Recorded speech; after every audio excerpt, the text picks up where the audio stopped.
Good morning, students. So we discussed what is the sustainable development. Now let's move on to the features of sustainable development. First is the sustained rise in real per capita income and economic welfare. There should be a sustained rise in real per capita income and economic welfare over time for the need of sustainable development. क्योंकि उसी की वजह से फिर जो हम forest को use करते हैं फायरवुड्स के लिए फॉर एज अ फ्यूल, वो हम वहाँ पे उसे मिनिमाइज़ करेंगे, जिसकी वजह से इतना ज़्यादा स्मोक एमिशन होता है. Next is rational use of natural resources. Sustainable development does not mean that natural resources should not be used at all. It simply means that natural resources be rationally used in a manner such that they are not excessively exploited. Sustainable development का ये मतलब बिल्कुल नहीं होता है कि हम जो हैं नेचुरल रिसोर्सेज को यूज़ ही ना करें. बिकॉज अगर हम रिसोर्सेज को यूज़ नहीं करेंगे, दैट टू नेचुरल रिसोर्सेज को यूज़ नहीं करेंगे, सो हमारी आधी इंडस्ट्रीज तो बंद हो जाएंगी. इसीलिए सस्टेनेबल डेवलपमेंट में ये कहा गया है आप रिसोर्सेज को यूज़ करिए, सही मात्रा में यूज़ करिए, ओवर एक्सप्लॉइटेशन उसका मत करिए, ओवर यूज़ मत करिए कि वो रिसोर्सेज अपने आप को रिन्यू करने में, रीयूज़ कराने लायक में बहुत टाइम ले ले, जब हमारे पास हमें पता है कि रिसोर्सेज ऑलरेडी हमारे पास स्केर्स हैं. नेक्स्ट है ability of future generation to fulfil their needs not to be impaired. That means sustainable development stresses the point that the ability of the future generation to fulfill their needs is not impaired in the wake of competitive growth process. For example, if non-renewable sources of energy like oil are irrationally used to increase present production, it would only be at the cost of lesser resources endowment for the future generations. Such a development process is not sustainable over a long period of time. मतलब resources जो हैं हम उन्हें उस तरीके से use करें कि हमारे फ्यूचर जनरेशन के पास भी वो रिसोर्सेज कैरी फॉरवर्ड हो जाएं. ऐसा ना हो कि हम फ्यूचर जनरेशन के लिए सोचें कि हाँ हम ज़्यादा अच्छा प्रोडक्शन करते हैं, हम नई टेक्नोलॉजी लाते हैं, हम ऐसा करते हैं, हम वैसा करते. करने के लिए हम कर सकते हैं उतना ग्रोथ एंड डेवलपमेंट, उतने लेवल पर प्रोडक्शन करके, ठीक है, हम एक अच्छी इकोनॉमी बन सकते हैं, लेकिन क्या फ़ायदा कल को जब हमारे फ्यूचर के पास, हमारे फ्यूचर जनरेशन्स के पास वो रिसोर्स ही नहीं रहेगा. आज हमने इतना रैपिड पेस पे ग्रोथ एंड डेवलपमेंट करके क्या कर लिया जब हमारे फ्यूचर जनरेशन को वो रिसोर्स नसीब ही ना हो.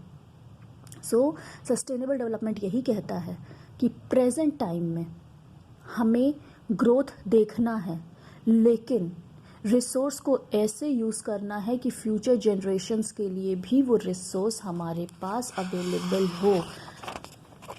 Next is check on pollution. What is check on pollution?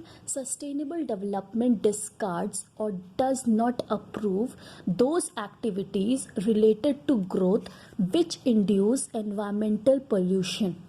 Environmental pollution is to be viewed as an element of social cost. जो सस्टेनेबल डेवलपमेंट है वो ऐसी एक्टिविटी को एक तरीके से देखता है, कंसिडर करता है, लेकिन सोशल कॉस्ट पे.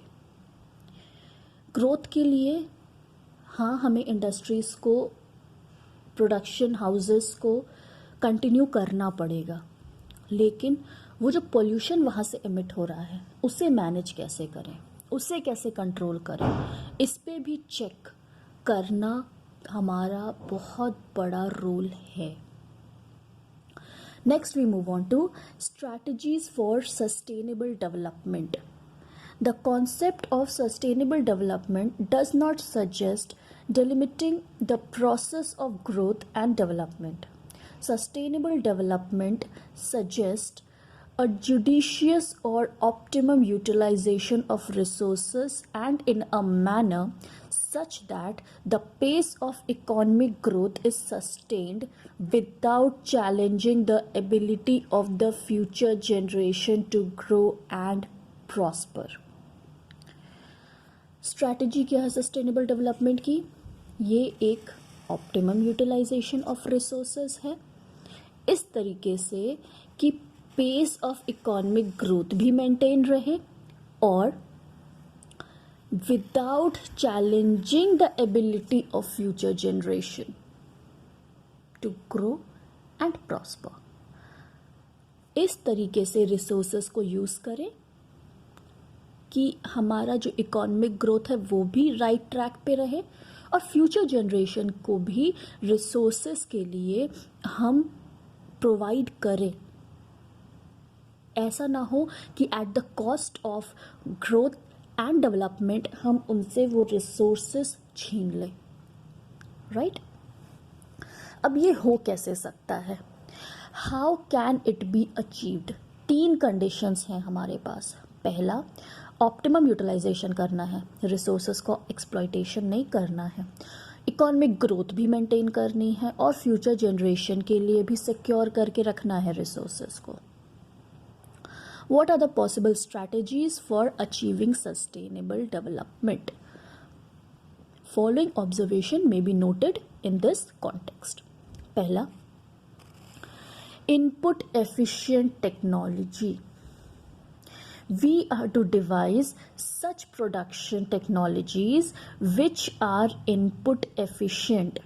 ऐसे हम टेक्नोलॉजी को यूज़ करें जो इनपुट एफिशिएंट हो. इसका मतलब it means output is maximised. This will moderate the stress on resource endowment per unit of input.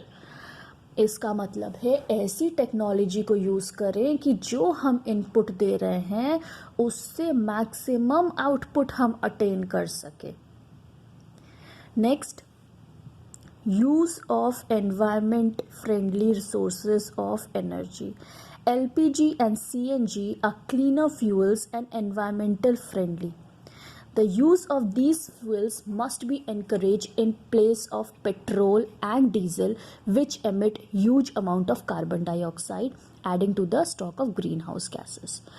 ये वो 2 gases हैं, fuels हैं जो environment friendly हैं in context to the, you could say, the fuel, the petrol and diesel that we are using. तो हम इनको ज़्यादा से ज़्यादा यूज़ कर सकते हैं. People in rural area should be discourage from using wood as a fuel. ये मैंने आपको बताया था कि इससे डिफॉरेस्टेशन जो है वो होता है. इसके बदले वो क्या करते हैं, जो उनके पास गैस प्लांट्स होते हैं, इकोलॉजिकल जो गैस प्लांट्स होते हैं, वो उनको बायोगैस होते हैं, उनको इस्टेब्लिश कर सकते हैं. Integrated rural development must be given a high priority in the programmes of state planning. मतलब जब भी हम प्लानिंग करें, प्रोग्राम्स बनाएं, स्कीम्स बनाएं, तो रूरल डेवलपमेंट को, रूरल एरियाज़ को एक प्रायोरिटी देना ज़रूरी है. This will generate employment opportunities in rural areas, restricting migration to urban areas. इससे क्या होगा, रूरल एरियाज़ में जब जॉब अपॉर्चुनिटी, एम्प्लॉयमेंट अपॉर्चुनिटी मिल जाएगा तो वो वर्कर्स वहाँ से अर्बन एरिया में क्यों आएंगे? आएंगे ही नहीं. और जब अर्बन एरिया में नहीं आएंगे तो फिर हमें स्पेस नहीं चाहिए होगी उनके रेसिडेंस के लिए, और जब उनके रेसिडेंस के लिए स्पेस नहीं चाहिए तो डिफॉरेस्टेशन नहीं होगा. So it is very important कि रूरल डेवलपमेंट को भी हम एक बहुत बड़ी प्रायोरिटी समझें और दें. Next is convert sunlight into solar energy and solar energy into electricity. India is endowed with abundant sunlight, which is a rich source of energy. Sunlight is both environment friendly as well as non-exhaustible source of energy. एक तो इससे कोई भी harm नहीं होता है और free का एनर्जी है, जो रिसोर्स है जो कभी ख़त्म नहीं होने वाला है. Conversion of solar energy into electricity is no longer a distant dream, though the technology is yet to become a widely innovated. अब जैसे अब क्या हो रहा है, सोलर पैनल्स बहुत ज़्यादा सोलर पावर्स जो हैं वो इस्टेब्लिश हो रहे हैं, बहुत लोग अपने घर पे भी सोलर पैनल्स लगा रहे हैं क्योंकि वो डायरेक्ट वहाँ से इलेक्ट्रिसिटी में कन्वर्ट कर सकते हैं डायरेक्ट सनलाइट को। Next is shift to organic farming. Use of chemical fertilizers, insecticides and pesticides has raised crop yield, but it has lowered soil fertility. तो इसके लिए ज़रूरी है कि हम ऑर्गेनिक तरीके से हम जो है प्रोडक्शन करें, कैपेसिटी बढ़ाने की कोशिश करें, ना कि फर्टिलाइज़र्स और पेस्टिसाइड्स की मदद से या केमिकल फर्टिलाइज़र्स की मदद से अपने प्रोडक्शन को ज़्यादा बढ़ाएं। Next is manage the wastage. जो हाउस होल्ड से, इंडस्ट्रीज से जो वेस्ट आ रहा है उसको हमें मैनेज करना सीखना है कि उसका हम कैसे डिस्पोजल करें। Strict laws on the disposal of chemical effluents. जो केमिकल इंडस्ट्रीज हैं उनके ऊपर स्ट्रिक्ट लॉ होना चाहिए कि उनके जो वेस्ट हो रहे हैं उसको वो कैसे मैनेज करें। Next is awareness to conserve natural assets for intergenerational equity. This what we will do. ये थोड़ा लंबा कॉन्सेप्ट है, इसको हम कल स्टार्ट करेंगे।